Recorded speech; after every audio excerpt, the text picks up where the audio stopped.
Cricket ছাপিয়ে বেশ কিছুদিন দেশের ক্রীড়াঙ্গন মাতিয়ে রেখেছিল ফুটবল। তবে বিতর্ক তৈরি করে আবারও আলোচনায় এসেছে ক্রিকেট। হুট করে অধিনায়ক পরিবর্তন করে পড়েছে সমালোচনার মুখে। এসব নিয়ে এখন মাঠের আজকের আয়োজন। সঙ্গে আছি আমি নোমান আবদুল্লাহ, আর আমার সঙ্গে আলোচনা করতে স্টুডিওতে আছেন বাংলাদেশ জাতীয় দলের সাবেক ক্রিকেটার ও বিসিবির সাবেক নির্বাচক হান্নান সরকার। হান্নান ভাই, আপনাকে স্বাগত জানাচ্ছি আমাদের স্টুডিওতে। ধন্যবাদ নোমান। প্রথমেই জানতে চাবো যে গত কয়েকদিন তো ফুটবল নিয়ে খুব মাতামাতি চলছিল। আপনারা যারা ক্রিকেটের সঙ্গে অনেক বছর ধরে জড়িয়ে, আপনারা ফুটবলের সেই জনপ্রিয়তাকে কিভাবে দেখেছিলেন, বা আপনি খেলাটা দেখেছিলেন কিনা? ফুটবলের এই জনপ্রিয়তা বা এই জনজোয়ার আপনাদের কাছে কেমন লেগেছে? মানে চমৎকার, মানে ফুটবল খুব ভালো খেলেছি। আনফর্চুনেটলি আমরা রেজাল্ট আমাদের ফরে আনতে পারিনি। সেকেন্ড হাফে আমরা বেশি ভালো খেলেছি। আসলে একটা পেনাল্টি নিয়ে তো বিতর্ক দেখাই যাচ্ছে প্রতিটা জায়গায়, বাট আমরা ফার্স্ট হাফে যদি এভাবে অ্যাটাকিং খেলতাম হয়তো রেজাল্ট ডিফারেন্ট হতে পারতো। বাট তারপর আমার কাছে মনে হয় যে দর্শকদের আমাদের সবার মন জয় করতে পেরেছে। নতুন বেশ কিছু প্লেয়ারের খেলা দেখলাম, যেটা আমরা খেলা দেখার অপেক্ষায় ছিলাম। আমার মনে হয় ফুটবলটা এরকমই আমরা চাই। মানে আমরা যখন ছোট ছিলাম, আসলে ফুটবল তো এমন একটা খেলা যে খেলাটা সবাই খেলেছে। ইভেন আমরা ক্রিকেটার এখনও কিন্তু ফুটবল খেলি।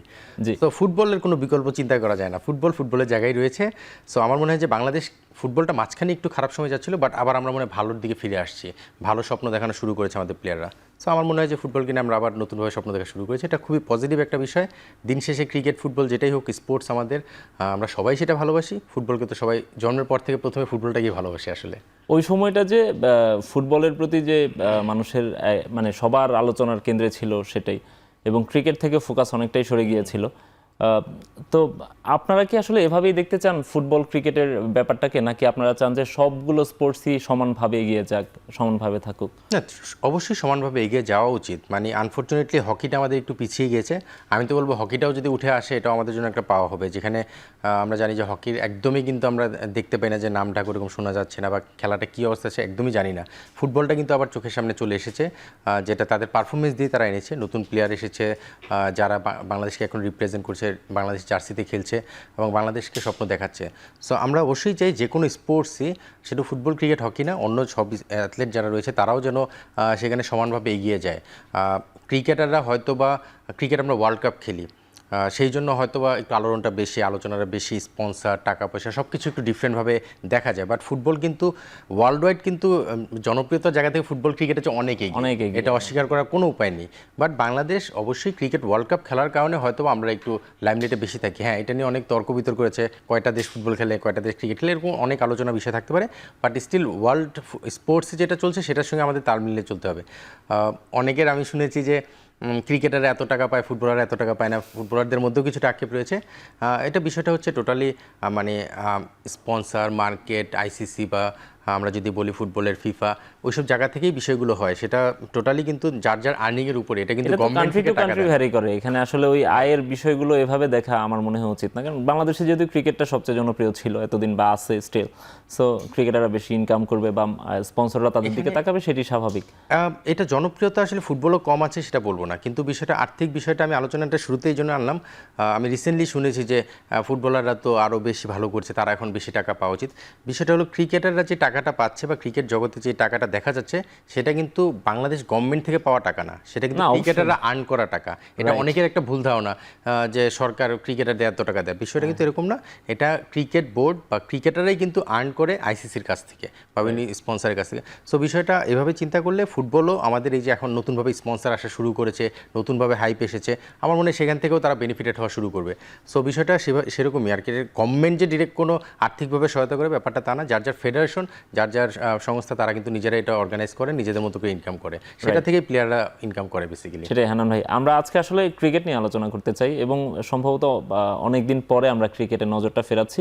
সেটাও একটা বিতর্কের কারণে। বিতর্কটা এই সেন্সে, হুট করে হচ্ছে বাংলাদেশ ক্রিকেট টিমের ক্যাপ্টেন্সিটা সরানো হয়েছে। আপনি নিজেও কদিন আগেও আপনি নির্বাচক ছিলেন। এই এখনকার যারা ক্যাপ্টেন আছে এরা সবাই আপনাদের সঙ্গেই ছিলেন, আপনারাই শান্তকে ক্যাপ্টেন বানিয়েছিলেন 3 ফরম্যাটে।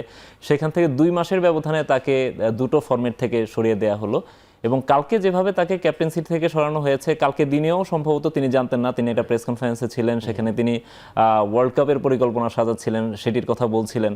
সেখান থেকে হুট করে তাকে সরিয়ে দেওয়া হলো, দুপুরের মধ্যে তাকে চেঞ্জ করে আবার আরেকজনকে, মিরাজকে ক্যাপ্টেন বানানো হলো। এই যে প্রসেসটা, এই প্রসেসটাকে আপনি কিভাবে দেখছেন? একটু সারপ্রাইজিং ছিল, মানে আমাদের সবার জন্য, বেসিক্যালি শান্ত না, আমাদের সবার জন্যই বিষয়টা সারপ্রাইজিং ছিল। আমি জানি না আসলে কী আলোচনা হচ্ছিল, ঈদের একটা ছুটি যাচ্ছিল, সবাই কিন্তু আসলে ঈদের আমেজ নিয়ে যার যার ব্যক্তিগত লাইফ নিয়ে ব্যস্ততার মধ্যে ছিল। স্বাভাবিকভাবে আমিও তার মধ্যেই ছিলাম। ক্রিকেট বোর্ডের মধ্যে যাওয়া হয়নি, রিসেন্টলি ঈদের আগে গিয়েছিলাম, ঈদের পরে আর যাওয়া হয়নি। যেহেতু ন্যাশনাল ক্যাম্প চলছিল, ওইখানে ম্যানেজমেন্ট বা ক্রিকেট প্লেয়াররা সবাই ছিলেন, ক্রিকেট বোর্ডের ডিরেক্টরও নিশ্চিত অনেকেই ছিলেন, হয়তো তাদের মধ্যে প্রাথমিক আলোচনা হয়েছে। বাট একটা সারপ্রাইজিং একটা ডিসিশন ছিল, যেটা আমাদের সবাইকে মানে হঠাৎ করে পাওয়া একটা ডিসিশন বলতে হবে। প্রসেসটা আরও ডিফারেন্টভাবে হলে আরও ভালো হতো। মানে এর আগে আমরা দেখেছি শান্তর ক্যাপ্টেন্সি T20 থেকে সরিয়ে দেওয়ার যে বিষয়টা, সেটা কিন্তু আমরা জানি যে আসলে শান্ত নিজেই সরে যেতে চেয়েছিল। সো এটা নতুন কথা না, এটা পুরানো বিষয় ছিল। সো T20 থেকে শান্তকে সরিয়ে দেওয়ার বিষয়টা কিন্তু হঠাৎ করে না, এটা একটা প্ল্যান করে সুন্দরভাবে গুছিয়েই প্ল্যান করা হয়েছিল। ওয়ান ডেটা একটু সারপ্রাইজিং ছিল, বিকজ লাস্ট পর্যন্ত কিন্তু শান্তকে চিন্তা করা হচ্ছিল এবং শান্ত গতকালকে প্রেস মিটেও কিন্তু সেভাবেই চিন্তা করছিল। সেখানে হঠাৎ করে যখন এই ঘটনাটা ঘটলো, আমার মনে হয় যে ক্যাপাবল দুজনেই, শান্ত আমরা যাকে দেখছি শান্ত যথেষ্ট ক্যাপাবল এবং ক্যাপ্টেন ম্যাটেরিয়াল, ঠিক একইভাবে কিন্তু মিরাজও তাই। মানে শান্ত মিরাজ কাউকে আমি ক্যাপ্টেন হিসেবে খাটো করে দেখার সুযোগ নেই। মিরাজ কিন্তু আন্ডার-19 থেকে শুরু করে মানে এইজ গ্রুপে প্রচুর ক্যাপ্টেন্সি করার এক্সপিরিয়েন্স রয়েছে। শান্ত আন্ডার-19 মিরাজের আন্ডারেই খেলেছে, বাট শান্তও কিন্তু ক্যাপ্টেন, কারণ 15-17 শান্তও ক্যাপ্টেন্সি করেছে। দুজনেই কিন্তু একদম শুরু থেকেই ক্যাপ্টেন্সি করেই তৈরি হয়েছে। সো দুজনের মধ্যেই কিন্তু সেই গুণটা রয়েছে। ক্রিকেট বোর্ড খুব কাছ থেকে তাদেরকে নিয়ে অবজার্ভ করে, ক্লোজ অবজারভেশনের মাধ্যমে রাখে, ম্যানেজমেন্টের সঙ্গে ডিসকাশন করে যে কী হতে পারে। সিলেক্টর যেহেতু আমি ছিলাম, আমি জানি যে সিলেক্টরদের কাছ থেকেও মাঝে মধ্যে কিছুটা অপিনিয়ন নেয়, সবসময় নেয় সেটা বলবো না। আমি থাকা অবস্থায় যে সব বিষয়ে আমি জানতাম বিষয়টা তা না, ক্যাপ্টেন্সির বিষয়টা পুরোপুরি বোর্ডের ডিসিশন, যেটা ডিরেক্টররা মিলে বোর্ড মিটিংয়ে সাধারণত সিদ্ধান্ত নিয়ে থাকেন। জি।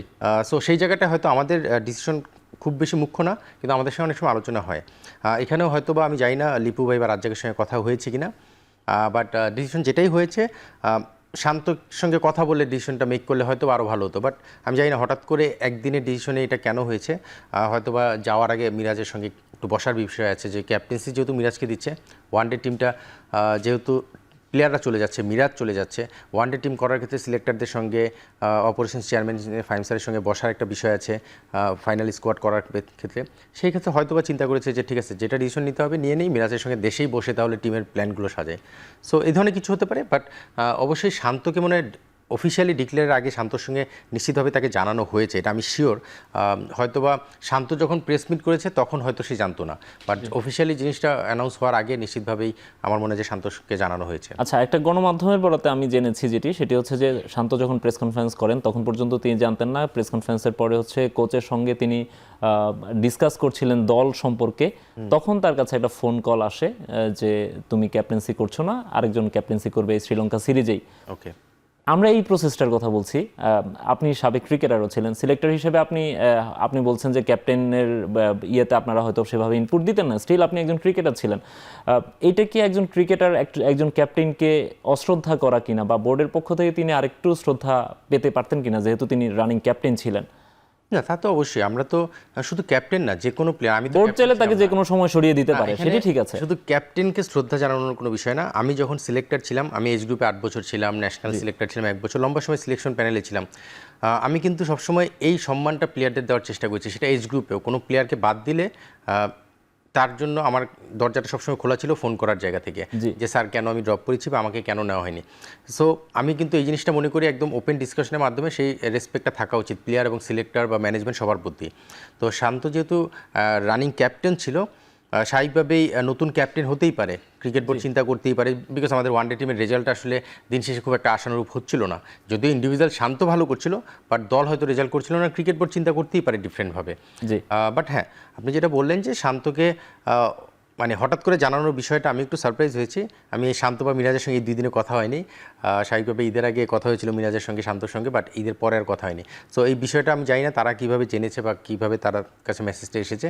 বাট আপনি যেটা বললেন যে কোচের সঙ্গে কথা বলা অবস্থায় একটা ফোন কলের মাধ্যমে যদি এই সিদ্ধান্তটা আসে, সেটা শান্তর জন্য একটা শকিং নিউজ ছিল। বাট এটা আরও ডিফারেন্টভাবে হওয়াটা মনে হয় আমার মনে হয় শোভনীয়, এবং প্লেয়ারদের রেসপেক্টটাও দেখানো হয়। আর শুধু ক্যাপ্টেন না, আমার মনে হয় যে কোনো প্লেয়ারকেও যদি দলের বাইরে পাঠানো হয় বা তাকে ড্রপ করা হয়, সেই প্লেয়ারও সেটা জানার দাবি রাখেন এবং জানা উচিত আসলে কেন সে দলে নেই, কেন তার ক্যাপ্টেন্সি চলে গিয়েছে বা কী বিষয়গুলো। আমার মনে হয় ক্লিয়ার থাকলে যেটা হয়, প্লেয়াররা মেন্টালি স্যাটিসফাইড থাকে। রাইট। ফর এক্সাম্পল, আমি আমার কেরিয়ার থেকে একটা এক্সাম্পল নিতে পারি। আমি যখন 2003-এ অস্ট্রেলিয়া খেলে আসলাম, তারপরে ইংল্যান্ডের সঙ্গে খেললাম, পাকিস্তানে গেলাম, পাকিস্তান থেকে আসার পর ইংল্যান্ডের সঙ্গে খেললাম। ইংল্যান্ডের সঙ্গে যখন আমাদের হোম সিরিজ ছিল, সেখানে কিন্তু আমাদের ক্যাপ্টেন চেঞ্জ হয়েছিল, মানে সুজন ভাই ক্যাপ্টেন ছিলেন অস্ট্রেলিয়ায়, পাকিস্তানে। তারপর আমরা যখন হোমে খেললাম ইংল্যান্ডের সঙ্গে, তখন হাবিবুল বাশার সুমন ভাই ক্যাপ্টেন হলেন। আচ্ছা। তখন কিন্তু ক্যাপ্টেন্সির যে বিষয়টা, তখন তো সোশ্যাল মিডিয়া এতটা অ্যাকচুয়ালি আলোচনায় ছিল না, এতটা অ্যাক্টিভ ছিল না। তখন কিন্তু প্রথম আলো থেকে শুরু করে টপ মানে নিউজ পেপারগুলো বা হেডলাইন করেছিল এরকম যে ক্যাপ্টেন হতে পারেন হাবিবুল বাশা, হান্নান সরকার এবং মুশফিকুর রহমান বাবু, তিনজনের নাম স্পেসিফিক মেনশন করেছিল। তো স্বাভাবিকভাবে হাবিবুল বাশার সুমন ভাই তখন মোস্ট সিনিয়র প্লেয়ার, উনি ক্যাপ্টেন হয়েছে। ভাইস ক্যাপ্টেন হয়তো আমি হবো এরকমই একটা সম্ভাবনা ছিল, বিকজ মুশফিক বাবু আর বাবু ভাই আর আমার মধ্যে হয়তো আমি একটু এগিয়েছিলাম পারফরমেন্স বা সব বিচার বিশ্লেষণে। কিন্তু হঠাৎ করে সারপ্রাইজিংলি ভাইস ক্যাপ্টেন অন্য একজনকে করা হয়েছে, যে মাত্র একটা সিরিজ খেলেছিল। তো তখন স্বাভাবিকভাবে আমি কিন্তু জানি না কেন, কিন্তু মিডিয়ার মাধ্যমে আবার পরে লিক আউট হয়েছে যে সিলেক্টর বা ক্রিকেট বোর্ড হান্নান সরকারের উপর সেই ভরসাটা পাচ্ছে না। স্পেশালি সেখানে মেনশন করেছিল সিলেক্টর। আচ্ছা। তো বিষয়টা হয়েছে, তখন আমি কিন্তু খুব মানে কষ্ট পেয়েছিলাম, কারণ আমি তখন অস্ট্রেলিয়া মোটামুটি ভালো খেলেছি, যারা খেলেছি তার মধ্যে আমি ওখানে ভালো খেলেছিলাম। পাকিস্তানে যে আমি 3টা ওয়ানডেতে 2টা 50 করেছিলাম। মানে আমি হঠাৎ করে আমার উপর ভরসা পাচ্ছে না, কথাটা আমাকে ব্যাকফায়ার করেছিল। আমি কিন্তু এরপরে খারাপ খেলা শুরু করি। তো বিষয়টা হলো, আমি এই যে আজকে যে ঘটনাটা ঘটলো শান্তর সঙ্গে, শান্ত হয়তো মেন্টালি কিছুটা হলো তো আপসেট হয়েছে, এটা হওয়াটা খুব স্বাভাবিক, এটা অস্বাভাবিক কিছু না। তো সেক্ষেত্রে হয় কি, অনেক সময় পারফরমেন্সে এটা নেগেটিভ ইম্প্যাক্ট পড়ে। তো এই জন্য আমার মনে হয় যে আলোচনা করে কথাবার্তার মাধ্যমে সুন্দর একটা বিষয় ডিসকাশনের মাধ্যমেই সলিউশন টানা উচিত, সেটা ক্যাপ্টেন্সি এবং যে কোনো প্লেয়ারের সিলেকশনের ক্ষেত্রেও। আপনি শান্তর পারফরমেন্সের কথা বলছেন, at the same time Hannan ভাই দল মাত্রই একটা সিরিজ খেলতে যাচ্ছে, আজকেই রওনা দিল দল, মানে কালকে এক অংশ গিয়েছে, আজকে একটা অংশ গিয়েছে, বড় অংশটা আজকে গিয়েছে। এই যে একটা সিরিজের সামনে পূর্ণাঙ্গ সিরিজ, সেখানে টেস্ট, ওয়ানডে, টি-20 সব ফর্মেটই আছে, সেই সিরিজের আগে যখন এরকম একটা সিদ্ধান্ত হয়, তখন দলেও তো এটার একটা প্রভাব পড়তে পারে। এটা আমি আসলে ওইভাবে চিন্তা করি না, কারণ হয় কি, মোটামুটি কিন্তু সবাই মেন্টালি একটা মানে সেটেল অবস্থায় ছিল যে হ্যাঁ, মিরাজ শান্ত দুজনই ক্যাপ্টেন ম্যাটেরিয়াল, দুজনই কিন্তু ক্যাপ্টেন্সি করছে, অন অফে করছে। হয়তো মিরাজ ইঞ্জুরির কারণে, শান্তর ইঞ্জুরির কারণে মিরাজ করছে, আবার মিরাজ কিন্তু অন্য সময় দেখা যায় ডোমেস্টিক ক্রিকেটে রেগুলার ক্যাপ্টেন্সি করছে। সো বিষয়টা দুজনই কিন্তু ক্যাপ্টেন, এখানে এমন না যে হঠাৎ করে কাউকে ক্যাপ্টেন্সি এনে দেওয়া হয়েছে। সো টিমের এরা দুজনে আবার মেইন কোর প্লেয়ার, মানে এমন না যে তারা মানে এক ফরম্যাট খেলে আরেক ফরম্যাট খেলে, তা না, কিন্তু তারা দুজনেই কিন্তু কোর প্লেয়ার, ওয়ানডে এবং টেস্টের কথা বলছি স্পেশালি। এই দুজন যেহেতু 2 ফরম্যাটে ক্যাপ্টেন্সি করছে, দুজনেই কিন্তু 2 ফরম্যাটেরই মেইন প্লেয়ার। আমাদের শান্ত আমাদের ওয়ানডে টেস্টের মেইন প্লেয়ার, ঠিক একইভাবে মিরাজ। সো দুজনই যখন মেইন প্লেয়ার এবং দুজন একদম আন্ডার 15 থেকে একসঙ্গে খেলে বড় হয়েছে, খুব বেশি মনে মিসআন্ডারস্ট্যান্ডিং হবে না, নিজেদের মধ্যে আলোচনার মাধ্যমে তারা সেটাকে একইভাবে এগিয়ে নেওয়ার চেষ্টা করবে। আর আমি যেহেতু 1 বছর সিলেক্টেড ছিলাম, আমি তাদের দুজনের সঙ্গে খুব ক্লোজ সম্পর্ক আমার, এবং আমি লাস্ট ইন্ডিয়া সিরিজ আমরা যখন খেললাম অ্যাওয়েতে, তখন আমি টিমের সঙ্গে ছিলাম ওখানে অ্যাজ এ সিলেক্টর। তখন আমি শান্তর সঙ্গে কথা হয়েছে, মিরাজের সঙ্গে কথা হতো, আড্ডা হতো প্রচুর। সো আমি তো কখনো কিন্তু তাদের মধ্যে ওই ধরনের বিষয় দেখিনি যে ও ক্যাপ্টেন বা ও ক্যাপ্টেন, এরকম কোনো বিষয় রয়েছে। সো ক্যাপ্টেন যেই হোক, দুজন কিন্তু খুব ক্লোজ ফ্রেন্ড, এবং আমার বিশ্বাস যে এই ফ্রেন্ডশিপটা যেমন আছে, মাঠের ক্যাপ্টেন্সি তো সেটার প্রতিফলন দেখা যাবে, যে একজন একজনকে যেভাবে হেল্প করে বা করবে, সেই জায়গাটা মনে হয় খুব বেশি ব্যাঘাত করবে না। আমরা মনে হয় এর আগেও হান্নান ভাই এরকম দেখেছি যে আমাদের বাংলাদেশের ক্রিকেটে ফ্রেন্ডশিপের নজিরটা খুব পুরনো।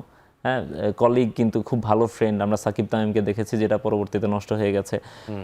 মিরাজ এবং শান্তর ক্ষেত্রেও আমরা অনেক বছর ধরে এটা জানি, একেবারে এজ লেভেল থেকে তারা একসঙ্গে ক্যাপ্টেন ভাইস ক্যাপ্টেন ছিল, এবং তারা নিজেরাও এটা নিয়ে অনেক দিন আমাদের সঙ্গে কথা বলেছে। এই চর্চাটা পুরনো, এই সম্পর্কটা কি নষ্ট হয়ে যেতে পারে কিনা কোনো কারণে? না, এখানে বিষয়টা হলো, আপনি সম্পর্ক আপনি সবসময় কিন্তু সম্পর্কের জায়গা থেকে চিন্তা করলে হবে না, মাঝে মধ্যে আপনাকে প্রফেশনাল জায়গা থেকেও চিন্তা করতে হবে। আপনি যখন ক্যাপ্টেন হবেন, তখন আপনার বেস্ট টিম কম্বিনেশনের জন্য আপনাকে অনেক সময় কিন্তু আপনার বেস্ট ফ্রেন্ডকেও 15 জনেরও বাইরে রাখতে হতে পারে। আমি বলছি না 11 জনের বাইরে, 15 জনেরও বাইরে রাখতে হতে পারে। সেই জায়গাটায় পজিটিভ মানসিকতাটা সেট করা খুব জরুরি। সেটা মানে আমার মনে হয় যে বন্ধুত্বর জায়গা থেকে বের হয়ে আসতে হবে।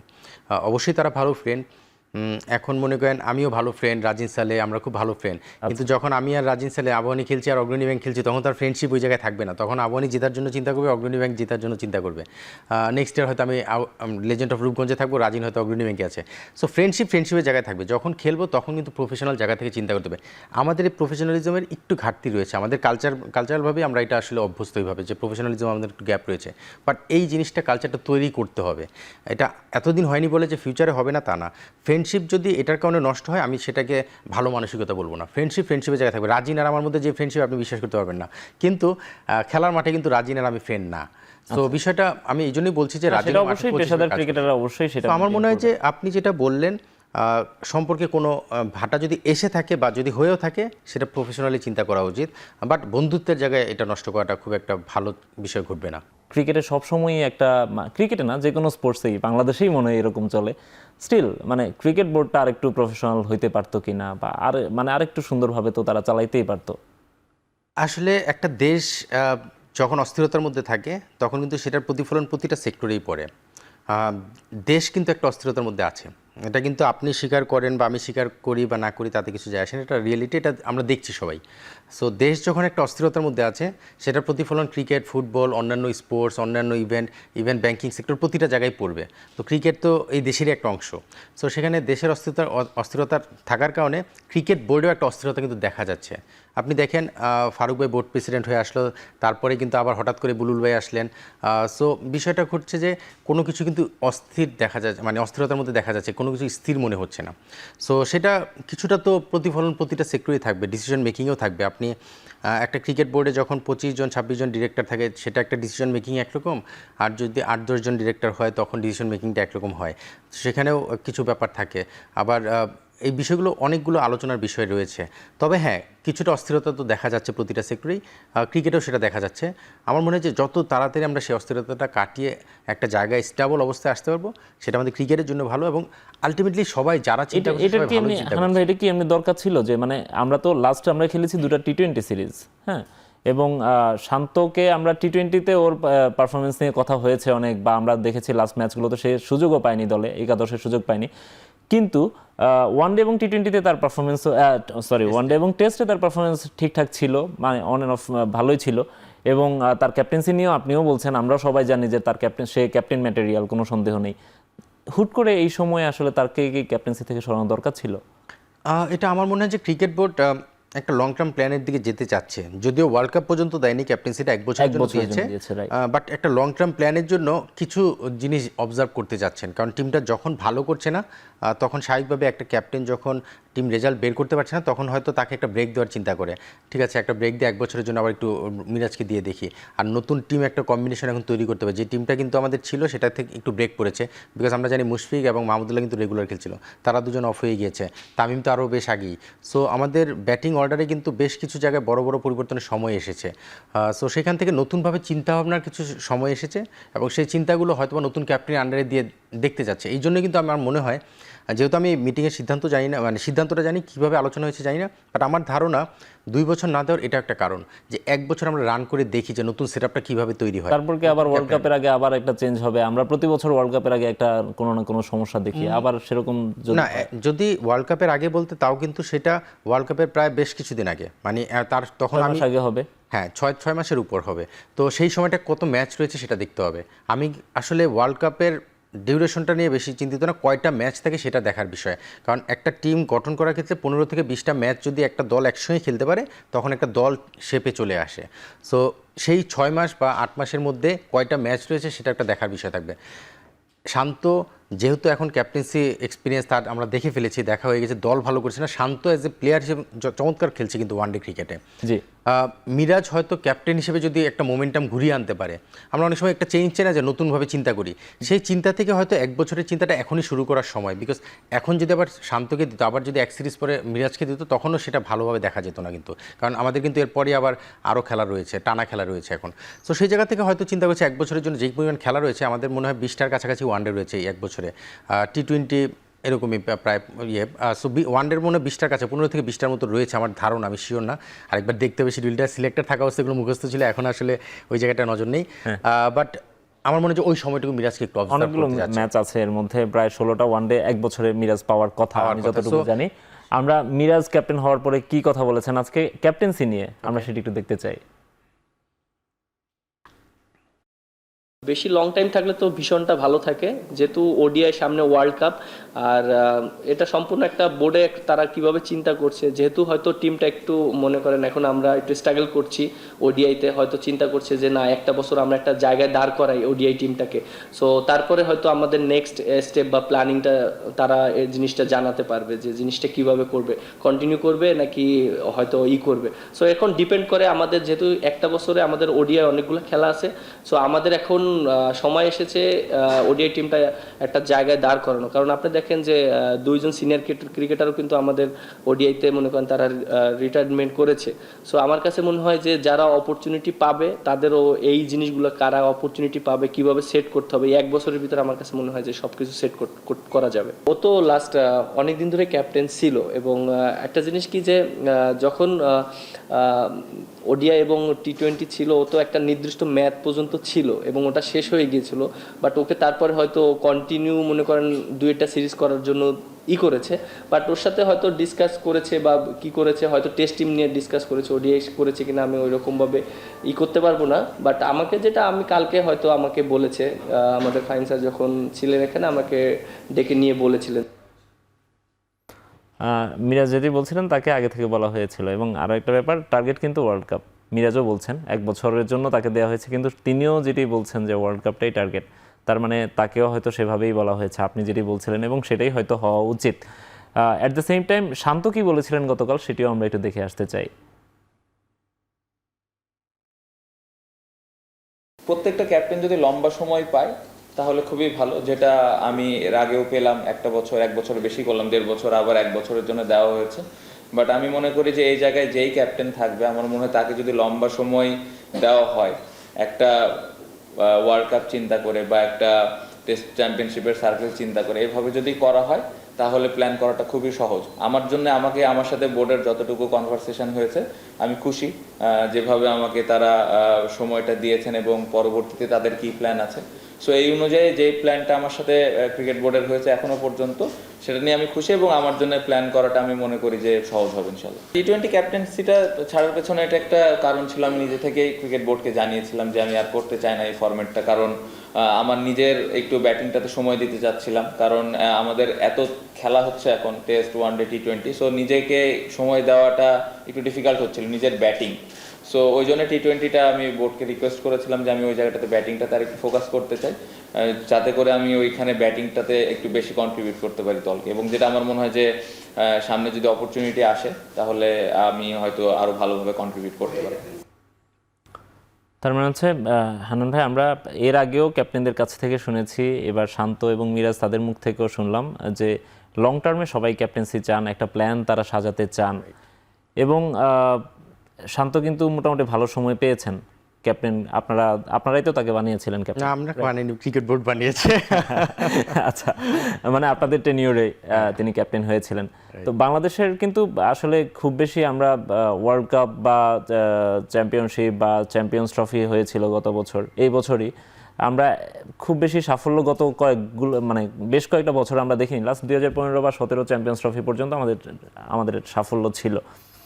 এটার কারণটা কি? ক্যাপ্টেন্সি তো আচ্ছা একটা স্টেজে থাকতেছে বা একটা জায়গায় থাকতেছে, লম্বা সময়ের জন্য দিচ্ছে, আবার কেটে অল্প সময়ের জন্য দিচ্ছে, চেঞ্জ হচ্ছে না, কিন্তু সাফল্যটা আসতেছে না কেন? এটা আসলে শুধু ক্যাপ্টেন্সি দিয়ে তো আর রেজাল্ট করা যায় না।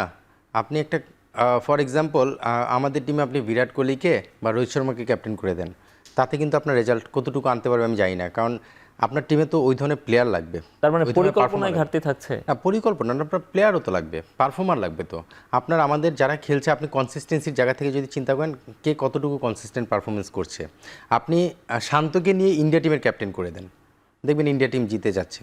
তাহলে কি শান্তর ক্যাপ্টেন্সিতে জিতেছে? প্লেয়ারদের পারফরমেন্স। কিন্তু ক্যাপ্টেনের একটা ভূমিকা তো অবশ্যই থাকে। ভূমিকা অবশ্যই থাকে, কিন্তু ক্যাপ্টেনের ভূমিকার সঙ্গে তাদের সেই প্লেয়ারদের পারফরমেন্সও লাগবে। আপনি যখন একটা যুদ্ধে যাবেন, আপনি কি পিস্তল নিয়ে শুধু যুদ্ধ করতে পারবেন? অনেক কিছু নিয়ে যেতে হবে। সো আপনার সেই অস্ত্রও লাগবে, তো ওই গোলা বারুদও লাগবে। সো বিষয়টা হলো যে আপনি শুধু ক্যাপ্টেন্সি দিয়ে ক্যাপ্টেন গাইড করবে, কিন্তু আপনার সেই অস্ত্র না থাকলে সেই গাইডে আপনি ইউজ করতে পারবেন না তো, যদি অস্ত্র না থাকে। সো এখানে শুধু ক্যাপ্টেন্সি না, আমার মনে হয় প্লেয়ারদের পারফরমেন্সও ইম্পর্টেন্ট। ক্যাপ্টেন তার জায়গা থেকে যতটুকু গাইড করা দরকার, যেভাবে প্ল্যান করা দরকার, সেই জিনিসগুলো করে। দিন শেষে আপনার যে অস্ত্রগুলো আছে সেগুলো যদি প্রপারলি ইউজ না হয় বা ওগুলো যদি না থাকে, তাহলে আপনি সার্ভাইভ করতে পারবেন না। আপনার প্লেয়াররা পারফরমেন্স আশানুরূপ করছে না। আপনি সেটাও একেবারেই বলতে হবে। নিরীহ একটা প্রশ্ন করি হান্নান ভাই, আপনি একেবারে ক্লোজলি এদেরকে দেখেছেন, পারফর্ম করতে পারে না কেন ক্রিকেটাররা? মানে এটা তো অন্য আলোচনা, এটা আরেকদিন মনে হয় আলোচনা করতে হবে। বিকজ আমাদের প্রসেসটা নিয়ে, আমাদের সিস্টেম নিয়ে, আমাদের ডেভেলপমেন্টের যে প্রসেসগুলো রয়েছে, সেটা কোচিং প্রসেস হতে পারে, আমাদের ডোমেস্টিক স্ট্রাকচার হতে পারে, আমাদের ডিভিশনাল, ডিস্ট্রিক্ট, অনেকগুলো আলোচনা রয়েছে। সো সেটা অনেকটা লম্বা আলোচনা। আমার মনে হয় সেই জায়গাগুলো নিয়ে চিন্তাভাবনা করার এখন সময় এসেছে, এবং বুলুলয়ে বেশ কিছু জায়গায় হাত দেওয়ার চেষ্টা করছে, আসার পর আমরা দেখছি। স্পেশালি আমি যদি সেদিক থেকে বলতে আমাদের ডিস্ট্রিক্ট লিগ বলতে পারি, আমার মনে হয় যে আমাদের এইচপি প্রোগ্রামের ডিজাইনটা, সেটা নিয়ে আমি অনেক জায়গায় আলোচনা করেছি। আমি ক্রিকেট বোর্ডে সিলেক্টর থাকা অবস্থায় আলোচনা করেছি। সো বিভিন্ন জায়গায় কাজ করার সুযোগ রয়েছে। আমার আলোচনা করার মানেটা হচ্ছে আমি যতটুকু বুঝি আমি শেয়ার করার চেষ্টা করেছি। নিশ্চিতভাবেই আরও অনেক জ্ঞানী মানুষ আছেন যারা এগুলো নিয়ে চিন্তা করছেন, বাট সবার সঙ্গে ডিসকাশনের মাধ্যমে একটা ভালো জায়গায় আসা সম্ভব। সেই জিনিসগুলোই আমার মনে হয় আলোচনার বিষয়। সো প্লেয়াররা কেন পারফরমেন্স করছে না, সেটা নিশ্চিতভাবে অন্য একটা আলোচনা। হ্যাঁ, এটা অনেক বড় আলোচনার বিষয়, এবং আমরা সেই আলোচনা আরেকদিনই করতে হবে। আজকে আমরা শুধু ক্যাপ্টেনের আলোচনাতেই থাকবো। হান্নান ভাই, আমরা যেটি বলছিলাম যে আমরা ক্যাপ্টেন নিয়ে আলাপটা করি, তার মানে হচ্ছে মিরাজকে ওয়ানডে অধিনায়কত্ব দেওয়ার মাধ্যমে আমাদের যেটা হলো যে এখন 3 ফরম্যাটে 3 ক্যাপ্টেন এলেন। 3 ফরম্যাটে 3 ক্যাপ্টেন তত্ত্বে আমরা কিন্তু এর আগেও ছিলাম দুইবার। আমরা 2017 সালে, 2021 সালে আমরা দেখেছি 3 ফরম্যাটে 3 ক্যাপ্টেন করা হয়েছিল। এই যে থিওরিটা 3 ফরম্যাটে 3 ক্যাপ্টেন, এটা সুবিধাগুলো কি আমাদেরকে একটু বলবেন, অসুবিধাগুলো কি আমাদেরকে একটু বলবেন? আমাদের যেটা বলছিলাম, আমরা অনেক বেশি ইমোশনাল, প্রফেশনালিজম আমাদের একটু কম আছে, সেই জন্য আমাদের এটার পজিটিভের চেয়ে নেগেটিভ বেশি দেখা যায়। বাট আপনি যদি পজিটিভলি চিন্তা করেন, ইন্ডিভিজুয়াল ক্যাপ্টেন সেই ফরম্যাটটা নিয়ে যেভাবে ফোকাস করবে, তার প্রফেশনালিজম যদি সেভাবে দেখাতে পারে, তাহলে অনেক কঠিন ডিসিশন নিতে হবে। মানে অনেক প্লেয়ার থাকবে হয়তো টেস্টের মেইন প্লেয়ার বা টি20 মেইন প্লেয়ার, কিন্তু ওয়ানডেতে সে হয়তো থাকছে না। ঠিক একইভাবে টেস্ট, ওয়ানডে 3টা ফরম্যাট এরকম হতে পারে। 3 ফরম্যাটে 3 ক্যাপ্টেন যদি তাদের জায়গা থেকে অনেস্ট এবং প্রফেশনালিজম দেখাতে পারে, তাহলে এই জায়গায় অনেক স্ট্রং ডিসিশন আসবে, যেখানে হয়তো বা অনেকের মন খারাপ করবে, কিন্তু সেটা আবার ম্যানেজ করতে হবে। বিকজ সে কিন্তু আবার অন্য ফরম্যাটের মেইন প্লেয়ার। সেই জায়গায় হবে বোর্ডের একটা ভূমিকা, বোর্ডের এবং সিলেক্টরদের ভূমিকা থাকবে সেখানে, তাকে সেভাবে মোটিভেশন দেওয়া। ফর এক্সাম্পল, আমি টেস্ট প্লেয়ার, আমি শুধু টেস্ট টিমে খেলছি, বা আমি টেস্টটা ওয়ানডে খেলছি, টি20তে নাই, আমাকে সেই মোটিভেশনটা ওইভাবেই দিতে হবে, তাকে ওই প্রপার মেসেজটা দিতে হবে। এটা মিডিয়ার মাধ্যমে যেন সে না জানে, মানে তাকে জানাতে হবে ক্রিকেট বোর্ড এবং সিলেক্টরদের কাছ থেকে, যে ফর এক্সাম্পল নোমান, আমি তোমাকে নিয়ে শুধু ওয়ানডেতে চিন্তা করছি, এই কারণ তোমাকে আমি ওয়ানডেতে রেখেছি, তোমাকে আমি টেস্টে অথবা টি20তে রাখিনি। সেই জন্য সিলেক্টর এবং ক্রিকেট বোর্ডের কাছ থেকে জানে, তাহলে সে স্যাটিসফাইড হতে পারবে। সে যখন জানবে মিডিয়ার মাধ্যমে যে শান্ত শুধু ওয়ানডে খেলে, সিলেক্টর এটা বলেছে, বোর্ড এটা বলেছে, তখনই কিন্তু সে আনহ্যাপি হবে। তখন তার ওই যেই ফরম্যাটটা সে খেলছে সেটা তো নেগেটিভ ইম্প্যাক্ট পড়া শুরু করবে। সো প্রফেশনালি যদি আমরা এই জিনিসটা ডিল করতে পারি, আমার মনে হয় তাহলে জিনিসটা পজিটিভ বিষয় অনেকগুলো থাকবে। কারণ ইন্ডিভিজুয়াল ওই টি20 ক্যাপ্টেন শুধু লিটন তার টি20 টিমটাতে ফোকাস করবে, আবার লিটন কিন্তু টেস্টেও খেলবে, তখন কিন্তু শান্ত আবার ক্যাপ্টেন্সি করলেও লিটন কিন্তু ওই টিমের মেইন প্লেয়ার। সো এইভাবে করে আমাদের ওই জেলিংটা যেন প্রপারলি ম্যানেজ করা যায়। আবার আমাদের একটা মানসিকতা আছে যে আমরা ইমোশনাল বা প্রফেশনাল জায়গা থেকে একটু নড়াচড়া করার কারণে আমি হয়তো এক ফরম্যাটের ক্যাপ্টেন, আমি আরেক ফরম্যাটের ক্যাপ্টেনকে একটু ব্যাক করার চেষ্টা করি, এরকম অনেক সময় হয়। যদি হয় সেটা খারাপ, এই জায়গায় প্রফেশনালিজমটা দেখাতে হবে। সো এই জন্য আমার মনে হয় যে সিলেক্টর, ক্রিকেট বোর্ড এবং ক্যাপ্টেন, ডিফারেন্ট ফরম্যাটের ক্যাপ্টেন, তারা এই জায়গাটা যদি প্রফেশনালি ডিল করে, এটার পজিটিভ অনেক কিছু আউটকাম আনা সম্ভব, যেটা হয়তো প্রিভিয়াসলি একটু সমস্যা হয়েছিল। বাট আমি শিওর যে এবার হয়তো বা সেই জায়গাটায় পজিটিভভাবে চিন্তা করলে এই জিনিসগুলো প্রফেশনালি ডিল করা উচিত। আমি আপনার একটা কথা নিচ্ছি হান্নান ভাই, যে আপনি বলেছেন যে যেই ফরম্যাটে যিনি ক্যাপ্টেন্সি করবেন তিনি ওই ফরম্যাটের ডেডিকেটেড প্লেয়ার, মানে ওই ফরম্যাটের স্পেশালিস্ট প্লেয়ার হবেন। কিন্তু আমাদের যে 3 জন ক্যাপ্টেন এখন 3 ফরম্যাটে আছেন, তারা সব ফরম্যাট খেলে থাকেন। হ্যাঁ, মেহেদী মিরাজ হয়তো টি20তে একটু কম, তারপরেও খেলে থাকেন, লাস্ট সিরিজেও তিনি ছিলেন দলে। লিটন দাস 3 ফরম্যাটেই খেলে থাকেন, শান্ত আমাদের 3 ফরম্যাটেরই প্লেয়ার। সো স্পেশালিস্ট প্লেয়ার তো আমরা ক্যাপ্টেন বানাতে পারি নাই। আমাদের স্পেশালিস্ট প্লেয়ার যারা, তারা আসলে একমাত্র মোমিনুল যে টেস্টে ক্যাপ্টেন হয়েছিল, বাট পরে সে কন্টিনিউ করেনি তার পারফরমেন্স বা তার নিজের ব্যক্তিগত কারণে। বাকিরা কিন্তু সব ফরম্যাটেই খেলে, এমন প্লেয়ারই ক্যাপ্টেন হয়েছে সাধারণত। আসলে স্পেশালিস্ট যারা প্লেয়ার আমরা যদি দেখি format wise, for example Sheikh Mahidi, আমরা লাস্ট দেখেছি ভাইস ক্যাপ্টেন ছিল, খুব একটা ক্যাপ্টেন্সির এক্সপিরিয়েন্স নেই, তাকে ক্যাপ্টেন্সি দেওয়ার বিষয়টা তো ক্রিকেট বোর্ড খুব বেশি নেক্সট টাইম চিন্তা করবে কিনা আমি ডাউট। আপনি যদি দেখেন টেস্টে মমিনুল ক্যাপ্টেন্সি করবে না, স্পেশালিস্ট প্লেয়ার সাদমান ক্যাপ্টেন্সির খুব বেশি ওইভাবে তাকে নিয়ে চিন্তা করা হয় না। সো যারা মেইন প্লেয়ার তারা কিন্তু স্পেশালিস্ট প্লেয়ার হলো, তারা কিন্তু ক্যাপ্টেন্সির জায়গা থেকে আবার ওইটাকে ম্যাচ আপ করতে পারছে না। সো স্বাভাবিকভাবে এমন একজন প্লেয়ারকে চিন্তা করে যে ক্যাপ্টেন্সি করতে পারবে, পাশাপাশি টিমের মেইন প্লেয়ার, দুইটা জায়গায় ম্যাচ আপ করতে গেলে তখন আপনি হয়তো সব জায়গায় মিলাতে পারবেন না। তা না হলে আপনি ফর এক্সাম্পল রিশাদ, এখন আমাদের টি-20 স্পেশালিস্ট আমরা বলি বোলিংয়ের জন্য, রিশাদকে আপনি ক্যাপ্টেন্সি দিতে পারছেন না। তানজিদ তামিমকে আমরা বলি ওয়ানডে এবং টি-20তে মেইন প্লেয়ার, ধারণা করছে ওপেনিংয়ে, তাকেও আপনি ক্যাপ্টেন্সি দিচ্ছেন না, তার এক্সপিরিয়েন্স। সো যাকে আপনি স্পেশালিস্ট চিন্তা করছেন ওই ফরম্যাটের, সে হয়তো তো আবার ক্যাপ্টেন্সির জায়গা থেকে খুব বেশি ওইভাবে চয়েসে আসতেছে না। সো এই জন্য ম্যাচ আপটা করতে পারছে না। সো প্রায়োরিটি ওয়াইজ ওইভাবে দেখা যাচ্ছে যে এক্সপিরিয়েন্স, ক্যাপাবিলিটি এবং ক্যাপ্টেন ম্যাটেরিয়াল সব জায়গা থেকে চিন্তা করে হয়তো এমন এমন প্লেয়ারাই সিলেক্টেড হচ্ছেন যারা হয়তো 3 ফরম্যাটেই খেলছেন। বাট আমি আসলে একটু ডিফারেন্টভাবে চিন্তা করতে চাই। আমার মনে হয় যে একটু ডিফারেন্টভাবে চিন্তা করার সময় এসেছে, স্পেশালি টি-20টা নিয়ে, যেটা আমি অলরেডি ক্রিকেট বোর্ডের সঙ্গে, যেহেতু আমি সিলেক্টেড ছিলাম রিসেন্ট পাস্টে, সবার সঙ্গে ভালো সম্পর্ক, লিপু ভাই, রাজ্জাক, ফাহিম স্যার থেকে শুরু করে সবার সঙ্গে ভালো সম্পর্ক। আমি আমার মতো করে এখনও কথা বলি ওনাদের সঙ্গে। টি-20টা একটু ডিফারেন্টভাবে চিন্তা করার সময় এসেছে এবং সেই জায়গায় হয়তো ডিফারেন্টভাবে চিন্তার কিছু প্রতিফলন হয়তো সামনে ফিউচারে দেখাও যাবে আমার ধারণা। সেটা কিরকম, মানে ক্যাপ্টেন চেঞ্জ হবে? না, ক্যাপ্টেন তো লিটন অলরেডি ডিক্লেয়ার। আমি ক্যাপ্টেনের কথা বলছি না, আমি বলছি টি-20 টিমটা নিয়ে একটু ডিফারেন্টভাবে চিন্তা করতে হবে। বিকজ টি-20 এমন একটা ফরম্যাট যেটা হচ্ছে ওয়ার্ল্ড ক্রিকেটে এখন আপনি যারা দেখবেন টি-20 খেলতে আসছে, আপনি দেখবেন ইউএর সঙ্গে আমরা সিরিজ হেরেছি, আমরা ইউএসের সঙ্গে সিরিজ হেরেছি, ওরা কিন্তু টেস্ট খেলার চিন্তা করে না, ওরা শুধু টি-20টাই খেলে। হয়তো ম্যাক্সিমাম ওয়ানডে খেলতে পারে, তাও ওই মোর ফোকাস না, মোর ফোকাস টি-20।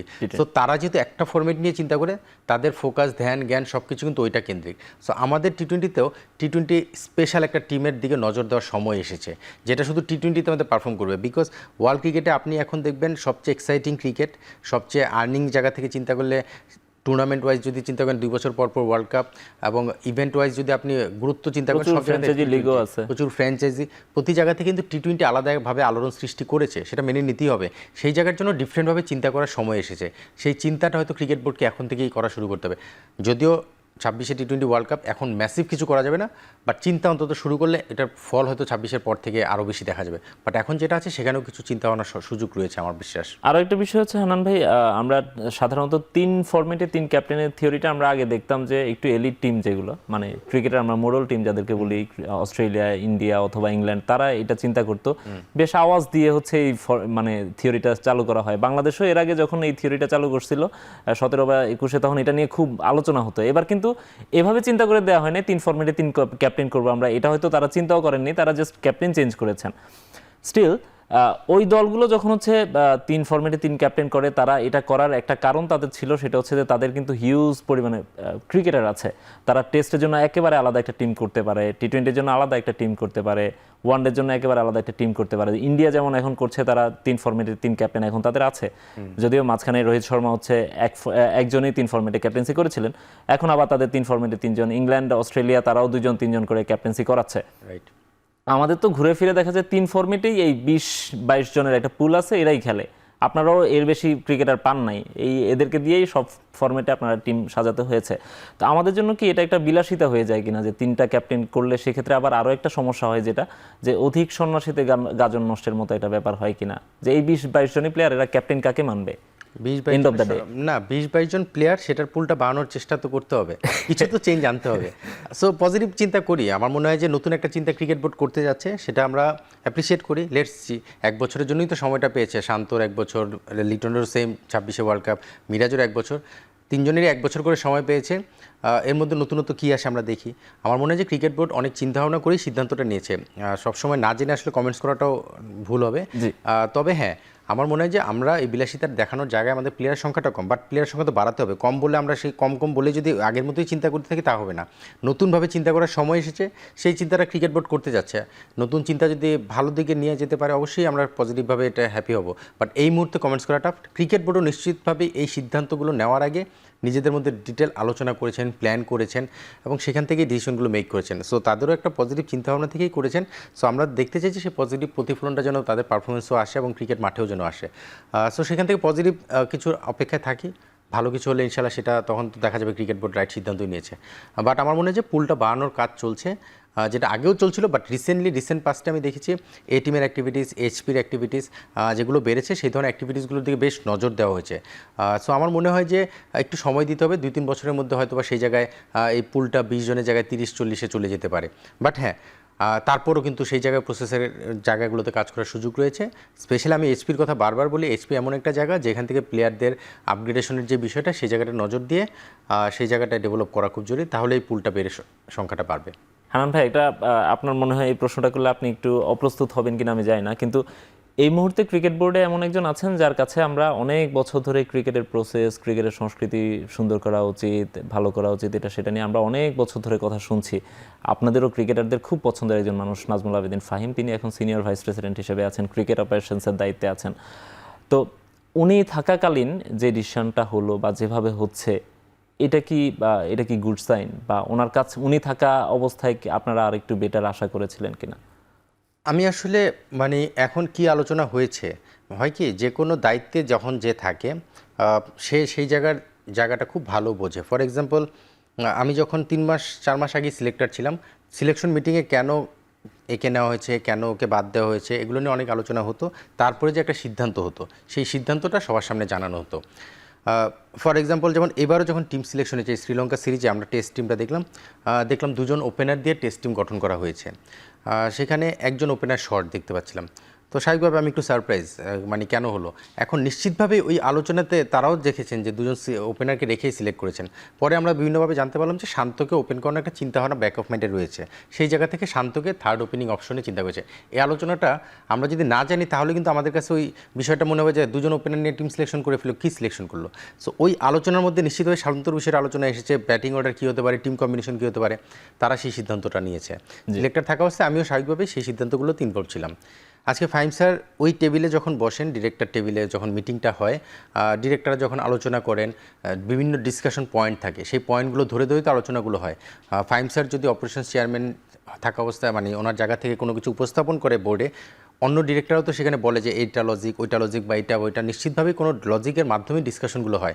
এখানে ফাহিম স্যার একা তো সিদ্ধান্ত মেক করেন না, কিছু কিছু ডিসিশন আছে যেগুলো হয়তো উনি ইন্ডিভিজুয়ালি ডিসিশন মেক করতে পারেন, কিন্তু এত বড় ডিসিশন সেটা নিশ্চিতভাবে উনি একা ডিসিশন মেক করেনি। এখানে বোর্ডের 10 জন ডিরেক্টর আছেন, বোর্ড প্রেসিডেন্ট বুলুলয় আছেন, নতুন বোর্ড প্রেসিডেন্ট, নিশ্চিতভাবে ওনার সঙ্গে ডিসকাশন করেছেন, এবং হয়তোবা ফিজিক্যালি হয়তো মিটিংটা হয়নি, ভার্চুয়ালি হয়তো মিটিংটা তারা করেছেন ডিরেক্টররা। নিশ্চিতভাবে এই ডিসিশন মেকিংয়ে ফাহিম স্যারের অবদান ছিল, যেহেতু অপারেশন চেয়ারম্যান উনি, ওনার কাছ থেকে হয়তো প্রপোজাল গিয়েছে বা তারপরে আলোচনাটা সবার মাধ্যমে হয়েছে। সো ফাহিম স্যার একাই যে সিদ্ধান্ত নিয়ে সব কিছু করতে পারবেন বা একাই সব সিদ্ধান্ত নেবেন, ব্যাপারটা তা না। নিশ্চিতভাবে একটা ডিসকাশন হয়েছে, সেখানে পজিটিভ নেগেটিভ অনেক ডিসকাশনের মাধ্যমেই হয়তো সিদ্ধান্তটা হয়েছে। তো সিদ্ধান্তটা জানানোর জন্য সময়টা হয়তো খুব প্রপার ওয়ে ছিল না, সেটা একটা বিষয় হতে পারে। তবে সেটাও হয়তো ওই যে আমি যেটা বলছিলাম শুরুর দিকে, যে মিরাজের সঙ্গে হয়তো যাওয়ার আগে ওয়ানডে টিম নিয়ে একটা আলোচনা করতে চাচ্ছিলেন। এখন সময়টা এমনভাবে হয়েছে, মিটিংটা যখন বোর্ডে ওনাদের বোর্ডে যখন আলোচনাটা হয়েছে, সিদ্ধান্ত আর পরের দিনই জানাতে হয়েছে। তো হয়তো শান্তকে জানানোর সেভাবে প্রসেসটাও বা যে বিষয়টা আলোচনায় ছিল না। সো আমার মনে হয় যে যেভাবে হুট করে হয়েছে, সেটা হয়তো তাদের প্রি প্ল্যান ছিল না, এটা হুট করে একটা প্ল্যান করে সিদ্ধান্ত নেওয়া। সো স্যারের কাছ থেকে প্রত্যাশা তো অবশ্যই বেশি ছিল, বিকজ আরও আছে, সামনে হয়তো করবেন, কিন্তু বোর্ডে ওই বললাম না, দেশের অস্থিরতার একটা পরিস্থিতির কারণে ক্রিকেট বোর্ডেও সেটা আসছে। আপনি দেখবেন লাস্ট আমরা দেখেছি ফারুক ভাইয়ের বিষয়টা যখন আলোচনায় আসলো, প্রকাশ্যে আসলো, ডিরেক্টরদের সঙ্গে একটা দূরত্ব, কাজ করার পরিবেশ, এইটা সেটা অনেকগুলো আলোচনা এসছে। সো স্বাভাবিকভাবে এই অস্থিরতার একটা বিষয় বুলুলে মাত্র দায়িত্ব নিলেন, দায়িত্ব নেওয়ার পরে আবার ঈদের একটা ব্রেক চলে আসলো। সো হয়তো বা অনেক কিছুতেই একটা তাড়াহুড়া, একটা সময় কম, এই বিষয়গুলো কাজ করেছে। সো আমার মনে হয় যে ফিউচারে হয়তো এই বিষয়গুলো আরও অর্গানাইজভাবেই হবে। রাইট, আমরাও সেটাই আশা করব। আমরা অনেকগুলো অ্যাডমিনিস্ট্রেটিভ বিষয় নিয়ে আলাপ করছিলাম, আমরা একটু মাঠের ক্রিকেটের দিকে যেতে চাই। বাংলাদেশ আজকেই চলে গেল, পুরো টিম চলে গেছে অলরেডি শ্রীলঙ্কাতে। আমরা একটু জানতে চাই আপনার কাছ থেকে, যে ঘটনাগুলো ঘটলো, তারপর বাংলাদেশ টিম নামছে, মাঝখানে বাংলাদেশ মাঠের ক্রিকেটেও খুব একটা ভালো খেলেনি, আমরা আরব আমিরাতের কাছেও সিরিজ হারতে হয়েছে আমাদেরকে। এখন আমরা আবার টেস্ট দিয়ে শুরু করছি, টেস্ট, এরপরে ওয়ানডে, টি20 সিরিজ। ওভারঅল আপনার কাছে কি মনে হয় এই সিরিজটাতে বাংলাদেশ দল ঘুরে দাঁড়াতে পারবে কিনা, বা কেমন করতে পারে? স্কোয়াডও আপনি দেখেছেন। হ্যাঁ হ্যাঁ, আমার কাছে মনে হয় যে আসলে শ্রীলঙ্কার মাটিতে শ্রীলঙ্কার সঙ্গে টেস্ট জেতাটা খুব চ্যালেঞ্জিং, এটা মেনে নিতেই হবে। 2 দিন পরে শুরু হচ্ছে, আমরা যদি কার্ডগুলো একটু দেখি। হ্যাঁ, আমার কাছে মনে হয় যে আপনি যদি দেখেন, প্রথম ম্যাচটা গলে হচ্ছে, তারপর একটা কলম্বো টেস্ট হচ্ছে। শ্রীলঙ্কায় টেস্ট খেলাটা কিন্তু ইজি না, এটা আমরা সবসময় জানি। জি। আর অপেক্ষা কিন্তু আপনি শ্রীলঙ্কা বাংলাদেশ যখন টেস্ট কম্পেয়ার করবেন, তাদের পারফরমেন্সই বলে দিচ্ছে তারা আমাদের চেয়ে অনেক উপরের দিকেই রয়েছে। বাট আমাদের একটা অ্যাডভান্টেজ হচ্ছে, আমাদের যারা টেস্ট খেলবে সেই টেস্ট প্লেয়াররা কিন্তু আবার রিসেন্টলি যে আমরা টি-20 খেলেছি বা যে নেগেটিভ কথাগুলো বলছিলাম, সেই টিমের অংশ ছিল না। আপনি সাদমানের কথা বলতে পারেন, বিজয়ের কথা বলতে পারেন, মমিনুল, মুশফিক, এরা কিন্তু টেস্ট টিমে ছিল না। অঙ্কন আছে, টি-20 টিমে ছিল না। তো এরা টেস্ট খেলতে যাচ্ছে। সো আমাদের মেইন যে ব্যাটিং যে কলাপস করেছে বা ব্যাটিং নিয়ে আমরা বেশি কনসার্ন, সেই ব্যাটিং ডিপার্টমেন্টটা কিন্তু অনেকটুকু নতুন একটা সেট খেলবে টেস্টে। সো সেই জায়গা থেকে টেস্টে আমরা ভালো কিছু, একটা পজিটিভ কিছু চিন্তা করতে পারি। আমাদের এক্সপিরিয়েন্স প্লেয়ার রয়েছে, আমাদের কিন্তু মমিনুল, মুশফিক রয়েছে, শান্ত এবং মিরাজ, এরা তো এক্সপিরিয়েন্স, তাইজুল থেকে শুরু করে। সো ব্যাটিং ডিপার্টমেন্টটি কিন্তু নিশ্চিতভাবেই শান্ত, মমিনুল এবং মুশফিক, এই তিনজন কিন্তু মোস্ট এক্সপিরিয়েন্স এখন। মমিনুল আর মুশফিক তো আমাদের স্পেশালিস্ট এখন টেস্টেরই বলা যায়, যদি মুশফিক রিটায়ার্ডও করেছে ওয়ানডে থেকে। সো আমার মনে হয় যে টেস্টে আমরা পজিটিভ রেজাল্ট আশা করতে পারি। বাট অবশ্যই শ্রীলঙ্কার মাটিতে খুব বেশি বড় স্বপ্ন আমি শুরুতেই দেখতে চাই না। সময়ের সঙ্গে সঙ্গে সেটা দেখা যাবে যে আসলে কীভাবে তারা হ্যান্ডেল করছেন। আরেকটি বিষয় আমি হান্নান ভাই আপনার কাছে জানতে চাই, মাঝখানে অনেকগুলো ম্যাচে অন্তত 3 বছরের মতো আমরা দেখেছি যে পেসারদের একটা দুর্দান্ত পারফরমেন্স আমরা দেখেছি, এবং তাদের একটা লম্বা একটা লাইন আপ তৈরি হয়ে গিয়েছিল যে কে খেলবেন বা কাকে খেলাবেন আপনারা। হ্যাঁ, সবাই এত ভালো পারফর্ম করছিল। তো সেখান থেকে এখন অবস্থাটা এমন দাঁড়িয়েছে যে কাকে আপনি খেলাবেন, সবাই তো একই। এখন আবার পেসারদের পুরো পেস ডিপার্টমেন্টারি টিম পারফরমেন্সটা পড়ে গিয়েছে। এই বিষয়টা কেন হলো? একটা বিষয় কি, আমাদের সবচেয়ে বড় সমস্যা যেটা আমরা রিসেন্ট পাস্টে যেটা দেখি সেটার উপর বেস করে আলোচনা করি। আমি কিন্তু টেস্ট, ওয়ানডে, টি-20 তিনটা ফর্মেট যদি আলোচনা করি, ওয়ানডে নিয়ে আলোচনা করার আগে চিন্তা করতে হবে গত বছর আমরা মাত্র 6টা ওয়ানডে খেলেছি, আমরা প্রচুর টি-20 ম্যাচ খেলেছি, আমরা 10টা টেস্ট ম্যাচ খেলেছি। হয়তো ওইটাকে বেস করে আমরা সব আলোচনা নিয়ে আসি। টেস্টে আমাদের পেস বোলাররা কিন্তু খারাপ করেনি, আপনি খেয়াল করে দেখবেন। হ্যাঁ, আমাদের একটা মেজর সমস্যা তাসকিন ইনজুরি। তাসকিন আমাদের প্রাইম বোলার, টেস্ট বলেন, ওয়ানডে, টি-20 তিনটা ফর্মেটেই তাসকিন একটা ইনজুরির কারণে ওটা আমাদের জন্য একটা ঘাটতি হচ্ছে। মোস্তাফিজের একটা ইনজুরি টি-20 ফর্মেটে আমাদের কিছুটা ব্যাকফুটে ঠেলে দিয়ে, শরীফুল ফর্মে ছিল, শরীফুল ইনজুরির কারণে পরে দিয়ে খেলতে পারেনি ম্যাচে।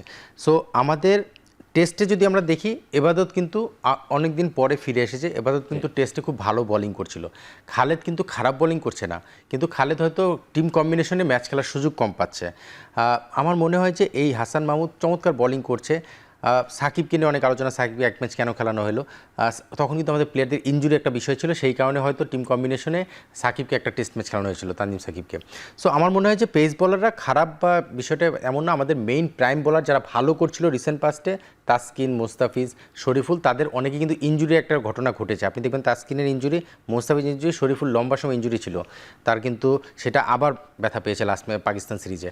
সো আমার মনে হয় যে পেস বোলার যারা ভালো করছিল, আপনি যাদের কথা বলছিলেন, তারা কিন্তু 3-4 জন যখন একসঙ্গে ইনজুরিতে পড়ে যায় তখন একটু ব্যাকফুটে যেতে হয়। তখন আপনার সেকেন্ড লাইনের যে বোলার তাদেরকে নিয়ে আপনি ফাইট করেছেন, তারা অপেক্ষাকৃত সুযোগ পেয়ে খারাপ করেছে বলবেন। হাসান মাহমুদ কিন্তু খারাপ করেনি গত বছর না, কিন্তু শরীফুল তো পারফরমেন্সের কারণেই বাদ পড়েছিল না। শরীফুল পারফরমেন্সের কারণে না, তখন কিন্তু তার একটা গ্রোইন ইনজুরি ছিল, সেই ইনজুরিটাও কারণ। আমি বলছি শরীফুল কিন্তু টেস্টে তাকে কিন্তু খুব বেশি ইউজ করার ব্যাপারে আমরা পজিটিভ ছিলাম না। এটা একটা ভুল হয়েছে এর আগে যখন তাকে টেস্ট বেশি খেলানো হয়েছিল, সেই ইনজুরিটা সে ক্যারি করছিল। পরে কিন্তু তার ইনজুরিটা আরও বেড়েছে এবং পরে কিন্তু তাকে রিহেবে থাকতে হয়েছে, আবার ইনজুরি থেকে ফিরে আসতে হয়েছে। তো বিষয়টা হলো যে শরীফুল একটা সময় খারাপ করছিল, কিন্তু তখন তার ভিতরে একটা হিডেন ইনজুরি ছিল। ওই ইনজুরিটার কারণে তার পারফরমেন্সের নেগেটিভ ইম্প্যাক্ট পড়ছিল। ইনজুরিটা থেকে ফিরে এসে কিন্তু আবার দেখেন আপনি ইউএই এবং পাকিস্তানে কিন্তু খারাপ বোলিং করেনি শরীফুল। তার মানে ইনজুরিটা তাকে কিন্তু ব্যাক অফ মাইন্ডে ওই খারাপ পারফরমেন্সের একটা কারণ হিসেবে ধরতে পারেন। তবে হ্যাঁ, পেস বোলাররা আপনি আমাদের পাইপলাইন এখনও খারাপ সেটা বলবো না। ইনজুরি থেকে যদি সবাই ফিট হয়ে যায় তাহলে কিন্তু আমাদের যথেষ্ট স্ট্রং একটা পাইপলাইন রয়েছে, স্পেশালি পেস বোলিং ডিপার্টমেন্টে। এখনও যারা আছে আমার মনে হয় যে পেস বোলাররা খারাপ করছে সেটা বলবো না, কন্ডিশন ওয়াইজ দেখতে হবে কে কখন কোথায় কতটুকু ডেলিভার করছে। আমরা যখন বাংলাদেশে খেলে আমাদের পেস বোলারদের গুরুত্বটা একটু কমে যায়, খুব স্বাভাবিক। আমরা যখন আবার একটু সাউথ আফ্রিকা, ইংল্যান্ড বা অস্ট্রেলিয়া ওইসব কন্ডিশনে খেলি তখন কিন্তু পেস বোলারদের দায়িত্ব বা গুরুত্ব বেড়ে যায়। তো আমরা রিসেন্টলি কিন্তু জিম্বাবুয়ে বাংলাদেশে খেলেছি, সেখানে আমরা স্বাভাবিকভাবে আমরা মিরাজ তাইজুলের উপর অনেকটুকু ডিপেন্ডেন্ট থাকি। সো সেভাবে চিন্তা করলে আমার মনে হয় পেস বোলাররা খারাপ করছে না, কন্ডিশন ওয়াইজ কিন্তু তারা যখন যেখানে ডিমান্ড করছে সেখানে ডেলিভার করছে। আচ্ছা, আমি আপনার কাছে একদম শেষ প্রশ্নটা করব যে 3টা সিরিজ 3 ফরম্যাটে আমরা কি আশা করব সিরিজ বাই সিরিজ যদি বলেন। টেস্টে যদি সিরিজ 2 ম্যাচের সিরিজ যদি ড্র করা কি আসলে আমার মনে হয় যে শ্রীলঙ্কা সিরিজে একটা ম্যাচ হয়তো আমরা হেরে যেতে পারি, আরেকটা ম্যাচ হয়তো ড্র করলে আমরা সিরিজটা হারবো। বাট যদি সিরিজ ড্র করা সম্ভব হয় সেটাও আমাদের অ্যাচিভমেন্ট হবে। ওয়ান ডেতে খুব চ্যালেঞ্জিং হবে, মানে খুবই চ্যালেঞ্জিং হবে। নতুন একটা টিম, আমাদের নতুন সেট আপ হবে। আমি টিম কম্বিনেশন এখনও যদি অ্যানাউন্স করিনি, টিম কম্বিনেশন কী হয় সেটা একটা দেখার বিষয় আছে, কারণ দুজন মোস্ট এক্সপিরিয়েন্স প্লেয়ার আমাদের মাঝখান থেকে সরে গিয়েছে। টিম ব্যালেন্সিংটা কীভাবে করে সেটা একটা দেখার বিষয় থাকবে, বাট চ্যালেঞ্জটা থাকবে, কারণ শ্রীলঙ্কা কিন্তু এখন ভালো ক্রিকেট খেলছে ওয়ান ডেতেও। আর প্রেডিকশন ওয়ানডে সিরিজ নিয়ে, ওয়ানডে সিরিজে প্রেডিকশন আমার কাছে মনে হয় যে আমরা হয়তো একটা ম্যাচ জিতবো, দুটা ম্যাচ জিতাটা খুব চ্যালেঞ্জিং হবে। আচ্ছা আর টি-20তে আমি কখনো কোনো প্রেডিকশন করতে চাই না। টি-20 অলওয়েজ 50-50 হিসেবেই ধরে নেই, যদিও আমরা লাস্ট 6 ম্যাচের 5টাতেই হেরেছি ইউএই এবং পাকিস্তানের মিলিয়ে, বাট স্টিল টি-20 এনিথিং ক্যান পসিবল। হয়তো নতুন কিছু কম্বিনেশন আমরা চেঞ্জ দেখতে পারি টি-20তে, সেটা দেখার অপেক্ষায় আছি। সো টি-20তে যে কোনো কিছুই হতে পারে। ওকে, আমরা আপনার বিশ্লেষণ থেকে জানলাম, কিন্তু আমরা যেহেতু সাধারণ মানুষ, আমি আশা করবো বাংলাদেশ 3টা ফরম্যাটেই সিরিজ জিতবে। আশা করা আর বাস্তবতার সঙ্গে মিলিয়ে, আমি কিন্তু বাস্তবতার সঙ্গে মিলিয়ে ম্যাচ আশা তো করি, আমি তো চাই যে 3টা সিরিজই জিতে আসি, বাট বাস্তবতার সঙ্গে মিলিয়েই আশা করা উত্তম। বেশি আশা করলে যেটা হয়, হতাশও বেশি হতে হয়। খুব বেশি আশা না করি, বাস্তবতা যেটা সেটা মেনে নিই। এবং নতুন একটা টিম গঠন করা হচ্ছে, নতুন একটা দল কিন্তু খেলা শুরু করেছে আমাদের, দলটাও নতুনভাবে শুরু করছে। সো তাদের একটু সময়ও দিতে হবে, সেটাও মেনে নিতে হবে। অবশ্যই আমরা সবই মেনে নিতে চাই এবং আমরা আশাটাও বাঁচিয়ে রাখতে চাই। আপনাকে অসংখ্য ধন্যবাদ আমাদেরকে স্টুডিওতে এসে সময় দেওয়ার জন্য। ধন্যবাদ তোমার। শেষ করছি এখন মাঠের আজকের আয়োজন।